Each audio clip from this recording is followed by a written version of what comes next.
नमस्कार दोस्तों, मैं हूं सोनी मिश्रा और आप देख रहे हैं एडू मंत्रा। एडू मंत्रा में आप सभी का स्वागत है। बच्चों, मैं आज आपके सामने कोर्स बी की बहुत ही प्यारी सी कहानी उपस्थित हुई हूं लेके, जिसका नाम है अब कहाँ दूसरों के दुख से दुखी होने वाले लोग। यानी पूरे शीर्षक में ही कहानी का सार छिपा हुआ है। इसका जो अर्थ है उसी में पूरी कहानी समाई हुई है। अब कहाँ दूसरों के दुख से दुखी होने वाले लोग। यानी बच्चों, आज की जो परिस्थिति है, आज का जो माहौल चल रहा है हमारे समाज में, हमारे जीवन पर, उसका पूरा यहाँ पे प्रमाण हमें इस कहानी में दिखाई दे रहा है। यानी आज का जो दौर है, इसमें किसी को किसी के लिए वक्त नहीं है, समय नहीं। सब अपनी उन्नति, अपनी प्रगति में लगे हुए हैं। कितना ज़्यादा से ज़्यादा अपने जीवन में प्रगति पाएं, अपने उद्देश्यों की पूर्ति करें, किस तरह से हम सफल बने, कैसे हम आगे बढ़ें। और भले ही हम पीछे छोड़ने वाले लोगों को, हमारी वजह से कितनों को नुकसान पहुँच रहा है, कितने को पीड़ा हो रही, कितने को दुख हो रहा है, उसकी परवाह किए बिना आज मानव क्या है, प्रगति के रास्ते पर चलने की कोशिश कर रहा है।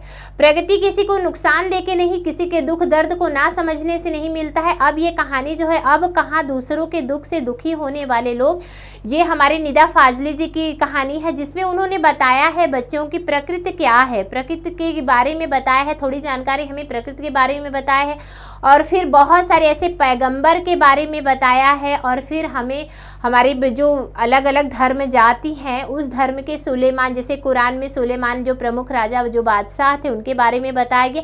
यानी कई भाग में बताया गया कि किस तरह से आज पहले के लोग कैसे थे, पहले के ज़माने के लोग कैसे लोगों के, पशु पक्षियों की पीड़ा को भी समझ लेते थे। एक छोटे से कीड़े मकोड़े की पीड़ा को समझ जाते थे, उनकी भाषा को समझते थे। ये जो हमारे पैगंबर थे, बादशाह थे, किस तरह से उन्होंने क्या समझा और कैसे उनकी मदद की, इस कहानी में आपको बताई गई है। तो बच्चों, ध्यान देने योग्य बात ये है कि ये जो कहानी है किस पर आधारित है, इस प्रकृति पर आधारित होने के साथ साथ हमारे जीवन की वास्तविक बताई गई है, वास्तविकता का हमें अध्ययन करा रही है कि आज हम कैसी परिस्थिति में खड़े हैं। आज का जो माहौल है, आज का जो समय चल रहा है, ये वर्तमान समय को पूरी कहानी हमारी क्या कर रही है, रिलेट कर रही है। तो चलिए आगे बढ़ते हैं और देखते हैं कहानी में किस तरह से हमारे निदा फाजली जी बताते हैं। तो आप यहाँ पे देख सकते हैं कि क्या आपको पाठ का सार, पहले पाठ की शुरुआत कहाँ से होती है बच्चों। तो चलिए पाठ में प्रवेश करने से पहले हम आपको बता देते हैं कि पाठ का प्रवेशन क्या है। कुदरत ने यह धरती सभी जीवधारियों के लिए बनाई थी, लेकिन मनुष्य ने क्या किया, पूरी धरती को ही अपनी जागीर बना लिया। नतीजा यह हुआ कि अन्य जीवधारियों की या तो नस्लें खत्म हो गई या उन्हें अपने ठौर ठिकाने कहीं और ढूंढने पड़े। तो बच्चों, यहाँ पे क्या हुआ, यहाँ पे ये बताया गया जो प्राकृतिक वस्तुएं हैं, जो इंसान ने नहीं बनाया है बल्कि भगवान ने बनाया है। ये प्राकृतिक जो चीज़ें होती है, चाहे वह समुद्र हो, नदी हो, पहाड़ हो, चांद हो, सूर्य हो, आकाश हो, ये हमारी बनाई हुई चीज़ें नहीं है, किसी मनुष्य ने नहीं बनाई, बल्कि ये क्या है, प्राकृतिक वस्तुएं हैं। तो प्रकृति की वस्तुओं को, जो कुदरत की दी हुई देन है, उस पर सबका अधिकार है, चाहे वह कोई मानव हो, जानवर हो, मनुष्य हो, प्राणी हो, जीव जंतु हो, पशु पक्षी हो, कोई भी कीड़े मकोड़े हो, या कोई भी आपकी, जिस तरह से हम मतलब हमारे जीवन में हम देखते हैं कि कौन कौन सी चीज़ें, छोटे छोटे कीड़े मकोड़े हैं, अनेक प्रजातियां हैं।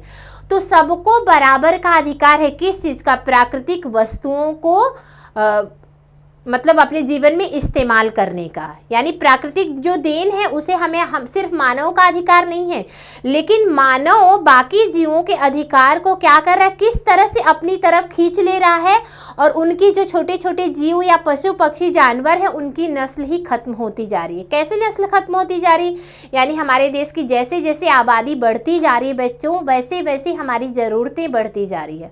और जब ज़रूरतें बढ़ती जा रही है तो हम किसको नुकसान पहुँचा रहे हैं, हम सिर्फ प्रकृति को नुकसान पहुंचा रहे हैं।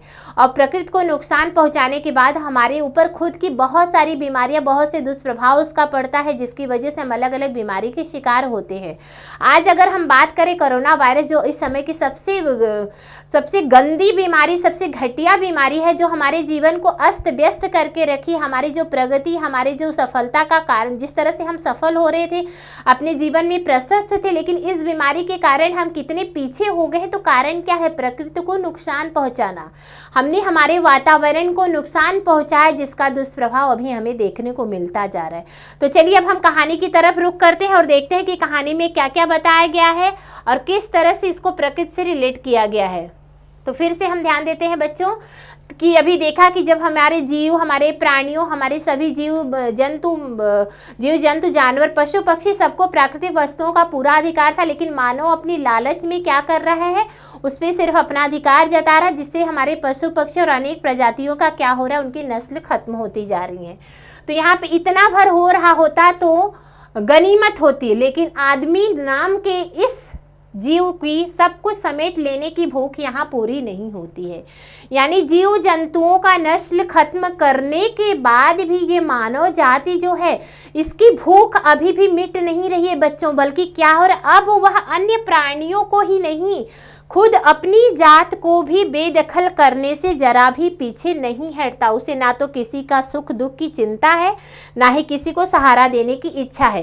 पहले तो जानवरों जंतुओं प्राणियों को अधिकार उन्होंने अपने कब्जे में किया, उनके हिस्से को अपनी चीज़ें अपने अंदर समेट लिया, लेकिन अब इससे भी मानव जाति का भूख नहीं मिट रहा है, उसको और लालच आ रहा है। और ऐसी स्थिति में क्या रहा, वो अपनी जाति यानी मनुष्य के लिए भारी पड़ गया है। आज एक मनुष्य दूसरे मनुष्य को नुकसान पहुंचा रहा है, उसके अधिकार उसके हक को छीनने की कोशिश कर रहा है। कोई भी किसी की पीड़ा जानने की कोशिश नहीं करता कि क्या कोई दुखी है तो उस दुख की अवस्था में हमें उसकी मदद करनी चाहिए कि नहीं। आज कोई भी ये नहीं जानना चाहता है, कोई किसी के दुख से भाग नहीं लेना चाहता है, ना ही उसके पास जाना चाहता है। अब यहाँ पे आप देख सकते हैं, अब ये जो कहानी की तरफ अगर हम रुख करते हैं बच्चों, तो यहाँ पे हम आपको दिखा रहे हैं ये सुलेमान बादशाह है। सुलेमान बादशाह जो बाइबिल के सुलेमान, कुरान देखो, बाइबिल में इनको सोलोमन कहा गया है और कुरान में इनको सुलेमान कहा गया है। ठीक है, सुलेमान के पैगंबर हैं बच्चों। आप लोगों को बता दें हम कि पैगंबर जैसे हिंदू जात में भगवान, जैसे हमारे गीता, हिंदू धर्म में क्या है, गीता है, रामायण है, तो ये जो धर्म ग्रंथ हैं उसमें हम भगवान श्री राम को पूज्य करते हैं, श्री कृष्ण विष्णु, मतलब किस तरह से हम अपने भगवान को, हमारी हिंदू लोग क्या करते हैं, भगवान के प्रति उनकी आस्था है। यानी हमारे कुरान या हमारी जितनी भी धार्मिक पुस्तकें हैं उसमें अलग अलग नाम बताए गए हैं।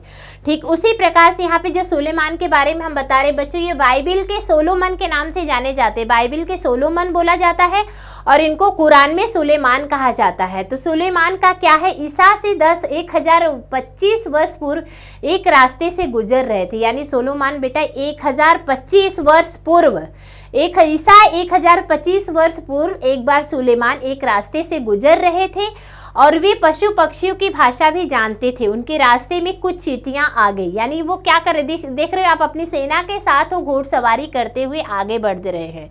वो घोड़े पे बैठ के उनके टापों की, घोड़ों के टापों की आवाज़ टक टक टक टक कर रही और अपने सैनिक के साथ आगे बढ़ रहे। और वो बच्चों सबसे बड़ी खासियत जो थी सुलेमान की क्या थी, सुलेमान की सबसे बड़ी खासियत ये थी कि वो पशु पक्षियों की भाषा को समझते थे, कीड़े मकोड़े जानवरों की भाषा को समझ जाते थे।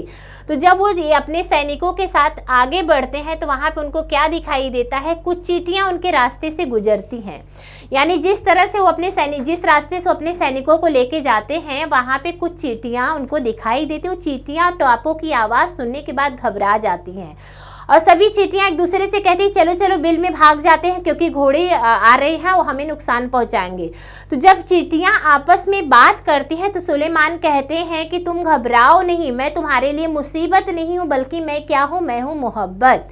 मैं तुम्हारे लिए खुदा का मोहब्बत बन के आया हूँ। मैं किसी को भी, किसी भी पक्षी जानवर और पशु पक्षी को नुकसान नहीं पहुँचाऊँगा, क्योंकि हमें ईश्वर ने यहाँ पे भेजा है, हमें खुदा ने भेजा है सबके बीच में प्यार बांटने के लिए, प्यार बढ़ाने के लिए। बच्चों प्यार बढ़ाने के लिए, सबके लिए मोहब्बत हूँ। यानी मैं क्या हूँ, मैं सबके लिए एक मोहब्बत हूँ। मुझे मोहब्बत बन के यहाँ पे खुदा ने भेजा है, तो तुम्हें डरने की ज़रूरत है। जब वो चींटियाँ से ये बात कहते हैं तो चींटियाँ खुश हो जाती हैं और कहती हैं कि भगवान आपको क्या करे, आपको सही सलामत रखे। चींटियाँ ये कहती हैं। अब हम इसमें देख लेते हैं कि सिंधी भाषा के, पहला तो हमने जान लिया बच्चों कि सुलेमान के बारे में हमें बताया गया कि किस तरह से उन्होंने चींटियों की रक्षा की। फिर चींटियों ने उनको दुआ दी कि आपके भगवान हमेशा रक्षा करें, ठीक है, रक्षा करें। ये दुआ करती हैं चींटियाँ, क्योंकि चींटियों को नुकसान नहीं पहुंचाते हैं। उनका ये कहना था कि खुदा ने मुझे मोहब्बत बना के यहाँ पे भेजा है, मैं सिर्फ मोहब्बत फैलाऊंगा, प्यार फैलाऊंगा, नफरत नहीं फैलाना है मुझे। ये सुलेमान के बारे में विशेषता बताई गई। अब हमारे दूसरे जो पात्र यहाँ पे बताए गए हैं इस कहानी में, उनका नाम है सिंधी भाषा के महाकवि अयाज। महाकवि शेख के अयाज शेख अयाज के पिता एक बार कुएं से नहाकर, यानी महाकवि सिंधी भाषा के जो कवि हैं उनका नाम है महाकवि शेख अयाज।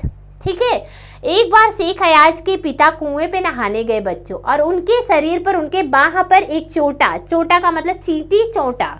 ठीक है, यहाँ पे लिंग को आप देख सकते हैं किस तरह से स्त्रीलिंग और मेल और फीमेल की बातें की गई। तो चींटी फीमेल है और यहाँ पे मेल, यानी ये पुल्लिंग है। चोटा, चोटा जब वो वहाँ पे उनके पिता, किसके पिता, महाकवि अयाज के पिता कुएं पर जाते हैं, वहाँ पे जाने के बाद जब वो नहा के अपने घर वापस आते हैं और उनकी पत्नी खाना परोसती है, खाना खाने के लिए बैठते हैं, तभी अचानक से उनकी नज़र अपनी बाह पर जाती है और अपनी बाह पर देखते तो उनको एक चोटा दिखाई देता है। फिर उनको ख्याल आता है कि वो कुएं से आए, शायद इसका घर कुआं है और उसको उसके घर पे हमें छोड़ के आना चाहिए, क्योंकि कभी भी किसी को बेघर करना अच्छा नहीं है।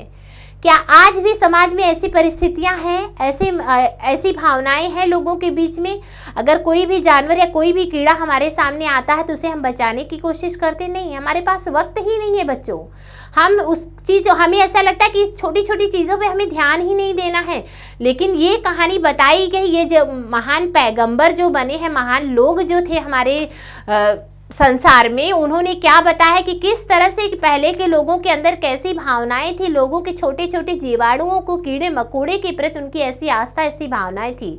तो फिर महाकवि अयाज शेख के पिताजी उस छोटे से चोटे को कुएं पर लेके जाते हैं और उसको छोड़ के आते हैं, फिर खाना खाते हैं। यानी दूसरे पात्र जो हमारे बताए गए वो महाकवि अयाज शेख के पिता, जिन्होंने चोटे की क्या की, बचाव की, उनको घर से बेघर करने के लिए उनको उचित नहीं लगा। तो उन्होंने, आप लोग इस चित्र के माध्यम से भी देख सकते हैं किस तरह से उस बेघर को कुएं पर उसके घर छोड़ने जा रहा हूँ। जब उनकी पत्नी पूछती हैं कि आप कहाँ जा रहे हैं, तो कहते हैं कि मैं इस बेघर को, इस छोटे से जीव को उसके घर तक पहुँचा के आता हूँ। ठीक है, तो यानी उनको क्या था, उनको प्रेम था, मोहब्बत था कि कहीं मेरी वजह से उसको दुख ना पहुँचे। लेकिन आज का प्राणी कैसा है, आज का मनुष्य कैसा है, आज का मानव क्या है, कोई किसी को किसी के दुख की परवाह नहीं करना है। उसे अपने जीवन में आगे बढ़ना है, लोभ लालच में फंसा हुआ किस तरह से आगे बढ़ना है, कौन से रास्ते आएंगे, किसको तकलीफ पहुंचानी है, किसको पीड़ा देनी है, इसकी परवाह किए बगैर हर इंसान अपने जीवन में आगे बढ़ता जा रहा है। अब हम यहाँ पे बात करेंगे बेटा, बाइबल और दूसरे पावन ग्रंथों में नूह लश्कर नाम के पैगंबर का जिक्र है। यानी तीसरा कैरेक्टर जो हमारे पास आ रहा है, तीसरा पात्र जो इस कहानी का मुख्य है, वह है नूह। अभी ये नूह कौन है, तो बाइबल और दूसरे पावन ग्रंथों में नूह लश्कर नाम के एक पैगंबर का जिक्र है। यानी एक पैगंबर है, कहाँ पे, बाइबल के एक पैगंबर जिनका नाम नूह है। अब उनके बारे में हम छोटी सी घटना देख लेते हैं बच्चों। कौन सी घटना में वो बता रहे, एक बार नूह ने एक जख्मी कुत्ते को देखा जो उनके पास से गुजर रहा था। नूह ने उस कुत्ते को धुतकारा और जोर से डांटा, यानी क्रोध दिखाया, गुस्सा दिखा, धुतकारा। ज़्यादातर तो यही होता है कि लोग जब हम कुत्ते को देखते हैं तो कुत्ते को, गली के कुत्तों को, पालतू कुत्तों को नहीं बच्चों, जिस जानवर को हम पालते हैं उसकी बहुत रक्षा करते हैं, बहुत सेवा करते हैं। लेकिन अगर हम गली के किसी भी कुत्ते को देखते हैं और वो घायल परिस्थिति में हो, जब उसके शरीर से कुछ ब्लड हो या उसके शरीर पे कोई घाव हो, तो हम उसको धुतकार देते, भाग भाग वैसे करके उसको भगा देते हैं। तो यही घटना यहाँ पे होती है जो हमारे पैगंबर, बाइबल के पैगंबर नूह के बारे में बताया जा रहा है। जब उनके सामने से एक घायल कुत्ता गुजरता है तो नूह ने उसको धुतकारा, तब कुत्ता फिर से वापस आता है, रास्ते से थोड़ा दूर चला गया, फिर वापस आता और नूह से कहता है कि ना तो मैं अपनी मर्जी से कुत्ता बना हूँ और ना ही आप अपनी मर्जी से इंसान बने हो। बनाने वाला ईश्वर है, खुदा है, जिसने हमें कुत्ता बना दिया और आपको इंसान बना दिया। यह कहते हुए कुत्ता आगे बढ़ जाता है। तो बच्चों ध्यान दीजिए, उसकी इस बात में कितना सार छिपा हुआ है, कितनी बड़ी मतलब दुख की भावना छिपी हुई है कि वो किस तरह से अपनी बात बता कि ना ही मैं मेरी मर्जी से कुत्ता बना हूँ। यानी कुत्ते का जो नज़रिया होता है, हम किसी भी गली के कुत्ते या गाँव में घूमते फिरते या शहर के कुत्तों को बात करें कि कहीं भी घूमते फिरते कुत्तों को हम देखते हैं तो उससे बचने की कोशिश करते हैं, उसको धुतकारते हैं। तो कुत्ते की क्या उसमें गलती, अगर वो कुत्ता बना है तो उसमें उसकी कोई गलती नहीं है। और अगर हम मनुष्य बने हैं, हमें तो बहुत समझदार प्राणी माना जाता है, तो अगर समझदार प्राणी हम हैं तो हम किसी दूसरे प्राणी को नुकसान क्यों पहुंचा रहे हैं। ये बहुत ही साधारण सी बात उस कुत्ते ने नूह से कहा, और नूह ने जब ये बात कुत्ते के मुंह से सुनी तो उसको पूरा जीवन पछतावा आया। उसको लगा कि जैसे उसने बहुत बड़ा बड़ा अपराध कर दिया है। कुत्ते ने जब ऐसा जवाब दिया तो नूह को इतना पछतावा है कि पूरा जीवन उन्होंने सोचा कि इस अपराध के लिए मुझे क्या क्षमा मांगनी चाहिए और किससे मांगनी चाहिए। बार बार उनके जीवन में पछतावा ही रह गया और उसको अपना अपराध समझ लेती है। तो यहाँ पे देख सकते हैं आप लोग कि कुत्ते को किस तरह से बताया गया है। अब हम आगे बढ़ते हैं बच्चों, देखते हैं कि आगे हमें क्या है। तो आगे आप लोगों को ये बताया जा रहा है कि अब हमारी बात करते हैं प्रकृति सबका साझा है। अब हमारे पास देखिए, हमने सबसे पहले बताया आपको किसके बारे में, सोलोमन के बारे में बताया। दूसरा कैरेक्टर हमारा महाकवि आया जो सिंधी भाषा के कवि हैं। तीसरी बातें हमने नूह के बारे में बताई। अब हम प्रकृति के बारे में, जैसा कि मैंने पहले भी बताया कि ये जो कहानी है प्राकृतिक वातावरण यानी प्रकृति सबका क्या है, साझा है। ये जो प्रकृति आपको दिखाई दे रही है ये सबको साझा रखना है, यानी ये सबका उतना ही अधिकार है जितना कि मानव का। इसमें किसी ऐसे भी सिर्फ मानव का अधिकार है ऐसा कुछ नहीं है। प्रकृति जिस सबके लिए समान है। यहाँ पे आप देख सकते हो किस तरह से कुत्ता जा रहा है और किस तरह की बातें हो रही थी, वो चीज़ मैं अभी बताती। यहाँ पे आपको हम ये जो चित्र दिखाई दे रहे बेटा, ये युधिष्ठिर महाभारत की बात है। यहाँ पे महाभारत में जब युद्ध होता है तो युधिष्ठिर की कौन हेल्प करता है, कौन रक्षा करता है? युधिष्ठिर की हेल्प एक कुत्ता कर रहा है। यानी कुत्ते को कम समझना ये हमारे जीवन की सबसे बड़ी नादानी है। किसी भी जानवर को, सिर्फ कुत्ते को नहीं बल्कि किसी भी जानवर को कम समझना हमारे जीवन की सबसे बड़ी नादानी है। अब यहाँ पे हम देख लेते हैं पृथ्वी किस तरह, जैसे मैंने बताया कि अभी हम बात करेंगे प्राकृतिक वातावरण के बारे में बच्चों। तो यहाँ प्रकृति के बारे में कि पूरा संसार एक परिवार के समान था। पहले के ज़माने में क्या था, पहले के ज़माने में जो पूरा संसार था ना, चाहे वह देखो यहाँ पे किस तरह से लोग आपस में बैठ के एक दूसरे की हेल्प कर रहे हैं, किस तरह से एक दूसरे की सहायता कर रहे हैं। पृथ्वी पहले आग का एक गोला था। ठंडी होने पर पंछी, मानव, पशु, नदी, पर्वत, समंदर आदि की रचना हुई। बच्चों ध्यान दीजिए, पहले ये क्या था, पहले एक आग का गोला था। कौन? हमारी पृथ्वी। हमारी पृथ्वी पहले एक आग का गोला था, बाद में यहाँ पे पक्षी, मानव, पशु, नदी, पर्वत, समंदर आदि की रचना हुई। मानव जाति ने क्या किया? मानव जाति ने पहले पूरे संसार को एक परिवार के समान था। बड़े बड़े दलानों में सब मिलजुल कर रहते थे। यानी पहले के लोग बेटा क्या करते थे, बड़े बड़े उनके घर रहते थे, आंगन रहते थे, सब लोग आपस में मिलजुल के साथ रहते थे। लेकिन क्या अब की परिस्थिति ऐसी है? आज हर एक व्यक्ति अकेले रहना चाहता है, अपने परिवार में भी वो रहना पसंद नहीं करता। लेकिन पहले के ज़माने में सब लोग आपस में साथ में मिलकर, एक बड़ा सा दलान रहता था, बड़ा सा आंगन रहता था, सभी गांव के लोग, घर के लोग, कितना भी बड़ा परिवार हो जाए सभी साथ में रहते थे। लेकिन आज की जो परिस्थिति आ गई है बच्चों, आज की परिस्थिति में सब छोटे छोटे घर बना के एक डब्बे जैसा घर बनाते हैं और उसी में रहना उनको पसंद आता है। ठीक है, अब यहाँ पे आप देख सकते हो कि किस तरह से बढ़ती हुई आबादी ने समंदर को पीछे सरकाना शुरू किया। ठीक है, अब छोटे छोटे डब्बे में तो रहना चाहते हैं, अब डब्बे बनाने के लिए जगह तो चाहिए। यानी जब हम सबको अपना सेपरेट घर चाहिए जहाँ पे ढेर सारे लोग साथ में रहते थे, मिलजुल के रहते थे, अभी सब सेपरेट रहना चाहते हैं, अकेले रहना चाहते हैं। और अकेले रहने के लिए उनको छोटे छोटे घर चाहिए। अब छोटे घर का निर्माण कैसे होगा? अब निर्माण करने के लिए हमें जगह चाहिए, इमारत चाहिए, फिर तो घर बनेगा, फिर तो कमरा बनेगा, जो डब्बे जैसे कमरे की बात की गई है। तो ये कमरा बनाने के लिए, ये बिल्डिंग बनाने के लिए, इमारत बनाने के लिए हमारे देश के जो बिल्डर हैं, हमारे संसार के जो बिल्डर बड़ी बड़ी इमारतें जो बनाते हैं, वो क्या कर रहे हैं? जंगलों को कटवा रहे हैं, पहाड़ों को कटवा रहे हैं, छटवा रहे हैं और वहाँ पे बड़ी बड़ी इमारतें कर रहे हैं। तो बच्चों ध्यान दीजिए, अब हम बात करेंगे समंदर की, जो प्राकृतिक वस्तु है। समुद्र पहले कैसा था? समुद्र का किनारा जो था पहले बहुत दूर दूर तक फैला हुआ था। जैसे जैसे हमारे देश की आबादी बढ़ती गई, समुद्र अपने आप को पीछे ढकेलते गया, फिर उसने आपको सिकोड़ लिया। पहले उसके चारों तरफ क्या दिखाई देता था? पहले उसके चारों तरफ खाली जगह पड़े हुए रहते थे, बहुत दूर दूर तक समंदर फैला हुआ था। लेकिन जैसे जैसे हमारे देश की आबादी बढ़ती गई, समुद्र अपने आप को पीछे सरकाना शुरू कर दिया, वो पीछे सरकता जा रहा है। फिर उसने अपने आप को सिकोड़ लिया। अब परिस्थिति ऐसी आ गई है कि फिर उसने अपने आप को उकड़ू बैठा लिया। उकड़ू बैठाने का मतलब अपने आप को सिकोड़ के जब हम पैर के बल पे बैठते हैं तो उसे कहते हैं उकड़ू बैठना। फिर धीरे धीरे परिस्थिति ये हो गई कि आबादी तो कम होने का नाम नहीं ले रही है, वो दिन ब दिन बढ़ती जा रही है। फिर एक ऐसी परिस्थिति आ गई जहाँ पे समंदर को खड़ा होना पड़ा। यानी उसका जो फैलाव था, धीरे धीरे बढ़ती आबादी ने उसको समेट लिया और उसके पास इतना भी जगह नहीं बचा वो फैल के बैठ के सो सके, बल्कि उस अपने आप को उसने क्या कर दिया, खड़ा कर दिया। और जब अगर हम प्रकृति को बच्चों इतना नुकसान पहुंचाएंगे तो प्रकृति की भी एक सहनशीलता होती है, किसी भी व्यक्ति की एक सहनशीलता होती है। जब उसके सहने की सीमा खत्म हो जाएगी, जब हमारा बॉर्डर क्रॉस हो जाता है तो हम उसके बाहर ही निकलते हैं। ठीक है, पहले हम कोशिश करते हैं कि चलो इतने में ही रहा जाए, पहले हम किसी की भी चीज़ों को क्या करते हैं, एक सीमित रखते हैं, लेकिन जब उसकी सीमा समाप्त होती है तो उसका क्रोध दिखेगा ही। ठीक उसी प्रकार से जब क्रोध आ जाता है, समुद्र को क्रोध आया तो उसने क्या किया, उसने 3 जहाज को 3 जगह गिरा दिया। अब यहाँ पे हम देख सकते हैं कि पहले समुद्र के बारे में बताया गया कि इसका दुष्परिणाम क्या हुआ, उन्होंने 3 जहाज को 3 जगह पर गिराया।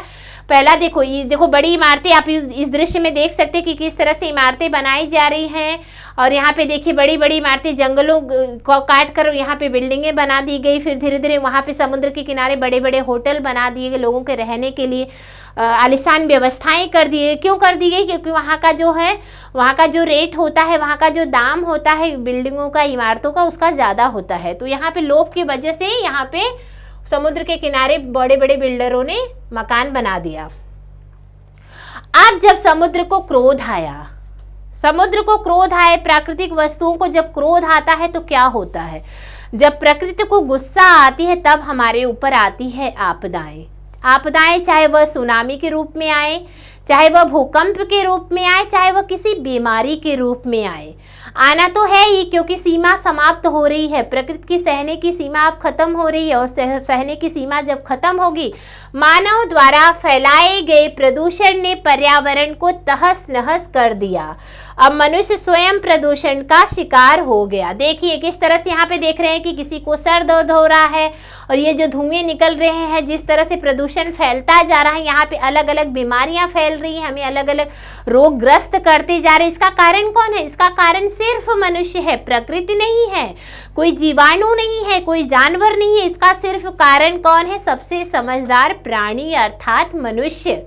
हम खुद ही अपने जीवन को संकट में ला रहे हैं बच्चों। कैसे ला रहे हैं, प्रदूषण फैला रहे हैं, आबादी बढ़ती जा रही है, हमारी जो इच्छाएं हैं, इच्छाओं को हम सीमित नहीं रख रहे बल्कि असीमित करते जा रहे। जब इच्छाएं असीमित होती हैं तभी होता है हमारे शरीर पर या हमारे जीवन में उसका दुष्प्रभाव। तो दुष्प्रभाव जब होता है तो हमें अलग अलग बीमारियां हमें क्या करती हैं, ग्रस्त करती हैं। अलग अलग रोग हमारे शरीर के अंदर आते, चाहे वह कैंसर के रूप में आए, चाहे वह कोरोना वायरस के रूप में आए, या किसी भी तरह से हमारे अंदर जो बीमारियां आती हैं, भले ही हम इसको जरिया बना दें कि हाँ ये उस जगह का है, लेकिन बीमारी का कारण सिर्फ यही है, हमारा प्रदूषण और बढ़ती हुई आबादी। बढ़ती हुई जैसे जैसे आबादी बढ़ती जा रही है, हमारी चीज़ों के लिए हमारे पास चीज़ों की कमी हो रही है और चीज़ें कम पड़ रही, जिसकी वजह से हम यहाँ पे पहाड़ों को नुकसान पहुँचा रहे, जंगलों को नुकसान पहुँचा रहे। नेचर के सहन शक्ति की एक सीमा होती है। नेचर अगर गुस्से में आ जाए तो उसका जो नमूना है, यहाँ पे जो नमूना दिखाई दे रहा है किस तरह से समुद्र को गुस्सा आया था। समुद्र को जब गुस्सा आया था कुछ साल पहले मुंबई में देखने को मिला था, यानी बहुत कुछ साल पहले यहाँ पे मुंबई में एक बहुत ही प्यारा सा एग्जाम्पल देखने को मिला था, उदाहरण नमूना हमें मिला था। क्या मिला था, किस तरह से समुद्र को गुस्सा आया था। यह नमूना इतना डरावना था कि यहाँ पे देखिए, आप देख सकते हैं 3 जहाज 3 जगह पे गिरती है। समुद्र को जब क्रोध आता है, मानव ने उसके ऊपर अत्याचार कर दिया, उसको सिर्फ खड़े होने के लिए जगह मिलता है, तो उसने वो 3 जहाज को 3 जगह पे गिरा दिया। एक तो वर्ली में गिरा दिया, एक बांद्रा में और एक गेटवे ऑफ इंडिया में। 3 जगह पर 3 जहाजों को उन्होंने गिराया। किसने गिराया, समुद्र के क्रोध ने। समुद्र ने उस तीनों जहाज को 3 जगह पर पटक दिया और तीनों जहाज में बैठे हुए जितने लोग थे वो बुरी तरह से घायल हो गए, कुछ तो मर गए, कुछ घायल हो गए। यानी कहने का तात्पर्य यह है बच्चों कि हमारे जीवन में जो भी आपदाएं आती है उसको बुलावा हम देते हैं। उसका कारण कौन है, हम मानव हैं। हम मानव ऐसे ऐसे कार्य करते हैं जिसका दुष्प्रभाव हमारे शरीर पर पड़ता है, हमारे जीवन पर पड़ता है। अपने इस दुष्प्रभाव को अगर हम नहीं रोकें तो इस तरह से प्रकृति की सीमा की सहन शक्ति जो है खत्म होती है। उसकी सहन शक्ति जब खत्म होगी तो हमारे जीवन पर उसका दुष्प्रभाव पड़ता ही जाएगा। कई सालों से बड़े बड़े बिल्डर समंदर को पीछे ढकेलकर उसकी जमीन को हथिया रहे हैं।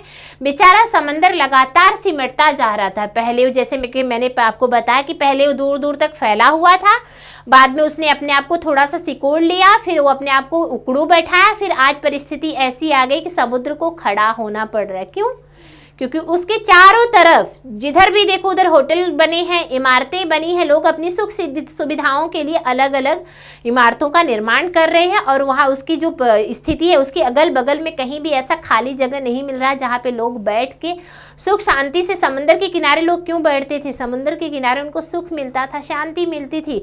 लेकिन आज की परिस्थिति क्या है बच्चों, आप जाके देखिए किस तरह से समुद्र को चारों तरफ से घेर लिया गया है, किस तरह से वहाँ पे बिजनेस किया जा रहा है, व्यवसाय किया जा रहा है कि बेचारे समुद्र ने अपना असली रूप दिखाया। असली रूप उसने कैसे दिखाया कि उसने 3 जहाज को 3 जगह पे बहुत पहले ये घटना हुई है, हमारे मुंबई में की घटना है। तो बच्चों यहाँ पे मेरी माँ कहती थी, अब यहाँ पे हम निदा फाजली की माँ के बारे में जानेंगे कि निदा फाजली की जो माँ थी उनकी माँ क्या कहती थी। उनकी माँ ये कहती थी कि मेरी माँ कहती थी कि सूरज को आंगन के पेड़ों से पत्ते मत तोड़ो। क्या कहती कि जब सूरज ढल जाता है, जब शाम का सूरज ढल जाए तो हमें पेड़ से पत्ते नहीं तोड़ना चाहिए।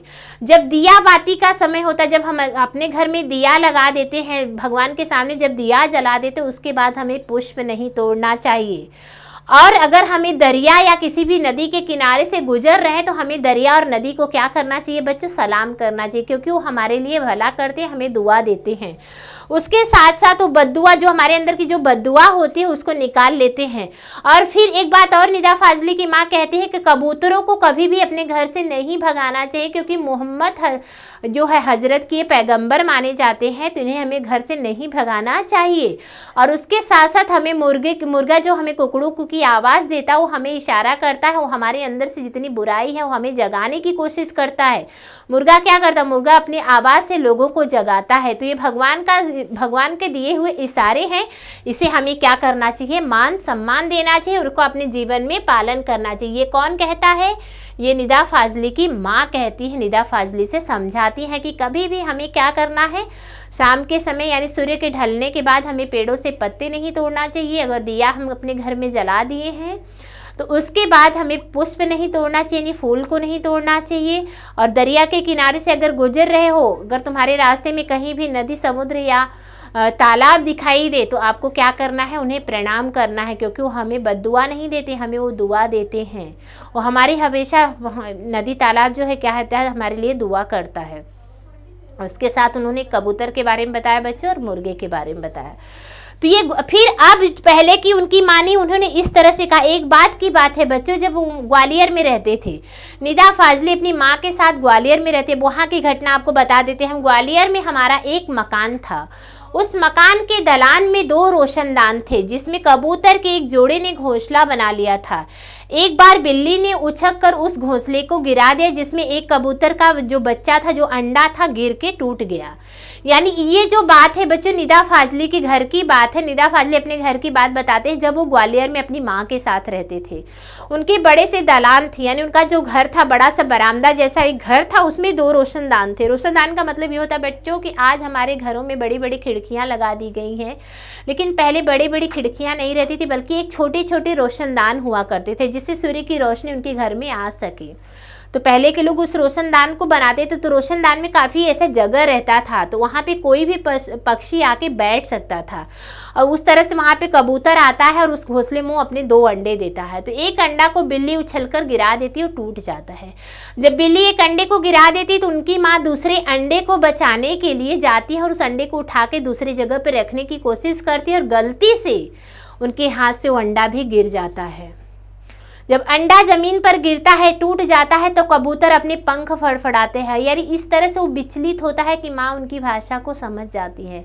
माँ ये समझ जाती है कि किस तरह से मैंने बेटे को, उसके संतान को मुझसे अलग कर दिया। एक माँ को उससे संतान से मैंने अलग कर दिया। और पूरा दिन वो रोज़ा रखती हैं, पूरा दिन उपवास रखती है, खाना नहीं खाती। उनको लगता था कि उन्होंने बहुत बड़ा गुनाह कर दिया, और अल्लाह के सामने बैठ के माफ़ी मांगती हैं कि हे भगवान, हे ईश्वर, मैंने जानबूझ के नहीं, हे अल्लाह, मैंने मैंने जानबूझकर नहीं किया, मुझसे गलती हो गई, मेरे इस गुनाह की मुझे सजा दीजिए। यानी पहले के लोगों में बेटा कैसी भावनाएं होती थी, कैसे लोग रहते थे कि वो किसी की भी भाषा को समझ जाते थे, किसी के भी दुख दर्द को समझ जाते हैं।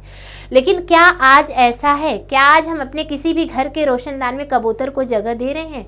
क्या हम किसी पक्षी के लिए दाने डाल रहे हैं, बाहर जाकर उनके लिए पानी रख रहे हैं? नहीं, हमारे पास वक्त नहीं है, हमारे पास तो समय ही नहीं। हम तो सबसे बिजी इंसान है, सबसे व्यस्त इंसान है। और जो व्यक्ति हमेशा व्यस्त है, उसके जीवन में कहाँ पे समय है किसी पशु पक्षी? वो तो खुद मानव को ही समय नहीं दे पा रहा है। एक व्यक्ति एक अपने घर के सदस्यों के लिए भी उनके पास समय नहीं बचता है। तो ये पशु पक्षी और जानवर की बात तो बहुत दूर की है। अब आप यहाँ पे देख सकते हैं किस तरह से यहाँ पे बताया गया है कि देखिए ये है घोंसला, घोंसले में कबूतर आता है, अंडा देता है, फिर अंडा उनकी माँ उठाती है। पहले तो बिल्ली तोड़ देती है, फिर दूसरी यहाँ पे देख रही चित्र के माध्यम से मैं बता रही हूँ कि दूसरे अंडे को माँ उठाती है, बचाने की कोशिश करती है, लेकिन वो टूट जाता है। फिर उनकी माँ को कितना दुख होता है और उस पक्षी की भाषा को समझती है और कबूतर को पकड़ के गले लगाती है और खुदा से दुआ करती हैं कि हे खुदा, मुझे इस गुनाह के लिए माफ़ करिएगा, मुझसे बहुत बड़ी गुनाह हो गई है और इस गुनाह की कोई माफ़ी नहीं बल्कि मुझे सज़ा दीजिए। यानी बेटा इस तरह से जानवरों के प्रति पहले के लोगों में क्या था? दर्द था, प्यार था, उनके लिए वक्त था, लोग दूसरों के दुख दर्द को समझ सकते। लेकिन अब कहाँ दूसरों के दुख से दुखी होने वाले लोग? अभी ऐसे लोग हमारे बीच में बचे ही नहीं हैं जो दूसरों के दुख से दुखी होते हैं। अब ये तो बातें थी ग्वालियर की, लेकिन अब ग्वालियर से मुंबई तक का हम सफ़र बताते हैं कि किस तरह से लेखक का ग्वालियर से मुंबई तक का जो सफ़र है, किस तरह से। अब ग्वालियर से मुंबई में उन्होंने एक वर्सोवा में एक फ्लैट खरीदा। किसने? हमारे कवि निदा फाजले, हमारे लेखक निदा फाजली ने। उनका एक घर वर्सोवा में भी है। तो उनकी पत्नी यहाँ पे आती हैं वर्सोवा में रहने के लिए। जब ये लोग आते हैं, वर्सोवा में पहले नहीं रहते थे, पहले ये लोग कहाँ रहते थे? ग्वालियर में रहते थे। ग्वालियर से फिर कहाँ पे आते हैं? ग्वालियर से फिर ये वर्सोवा में आते हैं। ग्वालियर से मुंबई की दूरी ने संसार को काफ़ी कुछ बदल दिया है। पहले यहाँ जंगल था, पेड़ पौधे थे, अब यहाँ पे क्या है? सिर्फ यहाँ पे इमारतें, बड़ी बड़ी इमारतें दिखाई दे रही है, यहाँ पे कोई भी जंगल नहीं है। अब ये दृश्य आप लोग देख सकते हैं बच्चों, बहुत ही प्यारा दृश्य है। यहाँ पे देखिए ग्वालियर से मुंबई तक का सफ़र किस तरह से। पहले ग्वालियर, जब ये वर्सोवा में फ्लैट लिए थे मुंबई में, तभी क्या था? जब इनका जो घर था उसके अगल बगल में सारे चारों तरफ जंगल ही जंगल थे, पेड़ पौधे थे। देख रहे हैं, पेड़ पौधे थे। लेकिन अब का जो यहाँ पे दायरा जिस तरह से बता रहे, पहले यहाँ पे सिर्फ जंगल होता था। वर्सोवा की बात कर रहे हैं लेखक कि पहले यहाँ जंगल था, पेड़ परिंदे और जानवर ही रहते थे। यानी ये जगह जो वर्सोवा, क्या ये जगह है मुंबई के वर्सोवा की बात कर रहे हैं हम बच्चों। पहले यहाँ पे जंगल हुआ करता था, यहाँ पे पेड़ पक्षी अपने घर बना के रहते थे। लेकिन धीरे धीरे इसको काट कर, पेड़ों को काट दिया गया और यहाँ पे क्या बना दी गई? इमारतें बना दी गई, बड़ी बड़ी इमारतें बना दी गई। जब इमारतें बना दी गई बच्चे, तो पशु पक्षी रहे कहाँ? उनके घोंसले कहाँ पे बनाए? फिर उनकी नस्लें धीरे धीरे खत्म होती गई और वो लोग वहाँ से दूर चले गए, जंगल की तरफ चले गए। तो इस तरह से ग्वालियर से मुंबई तक का लेखक का जो सफ़र था, उन्होंने देखा कि किस तरह से पहले वर्सोवा पूरा चारों तरफ जंगल ही जंगल था, पशु पक्षी वहाँ पे घूमते रहते थे, हर जगह पेड़ पर चिड़िया और पक्षी जो क्या करते थे? अपने घोंसले बनाते हैं। लेकिन जब ये वर्सोवा में रहने आते हैं बच्चों, तो वर्सोवा में जब रहने आते हैं, अब यहाँ का किस तरह से उनकी माँ के अंदर कैसा प्रेम था और उनकी पत्नी के अंदर कैसा प्रेम है। अभी चित्र पे ध्यान दीजिए। देखिए ये है उनका घर, यहाँ पे घर दिखाई दे रहा है। किसका घर दिखाई दे रहा है? निदा फाजली जी का घर बताया गया है आपको। ये है उनका घर जो कि वर्सोवा, मुंबई के वर्सोवा में है। पहले उनका जो ये घर था उसमें कौन रहते थे? वहाँ पे घोंसले बना के कबूतर रहा करते थे। ठीक है, ये देख रही हैं इनकी पत्नी है। अब जब ये पत्नी के साथ यहाँ पे वर्सोवा में रहने के लिए आते हैं, माँ ने बहुत दुख सहा। यानी उन्होंने अपने आप को गुनाह समझा कि उनके जीवन में गुनाह हो गया। अगर उनके जीवन में एक अंडा उनसे गिर जाता है तो इसके लिए वो पूरा दिन रोज़ा रखती हैं और ईश्वर से उसके लिए माफ़ी मांगती है। लेकिन यहाँ पे परिस्थिति देखो किस तरह से परिवर्तित हो रही है। आज के दौर में क्या है, आज के दौर में जब ये यहाँ पे आते हैं इनके घर में, जब कुछ पशु नहीं बल्कि पक्षी, कबूतर क्या करता है, अपना घोंसला बनाता है और वहाँ पे आता जाता रहता है।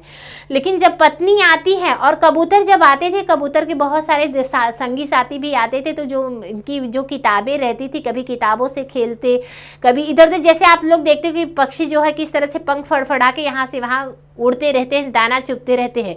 तो जिसकी वजह से इनका घर गंदा हो रहा है, इनके फ्लैट में गंदगी फैलती जा रही है। तो जब गंदगी थोड़ी बहुत होती है कबूतर की वजह से इनको परेशानी हो रही। किसको परेशानी हो रही?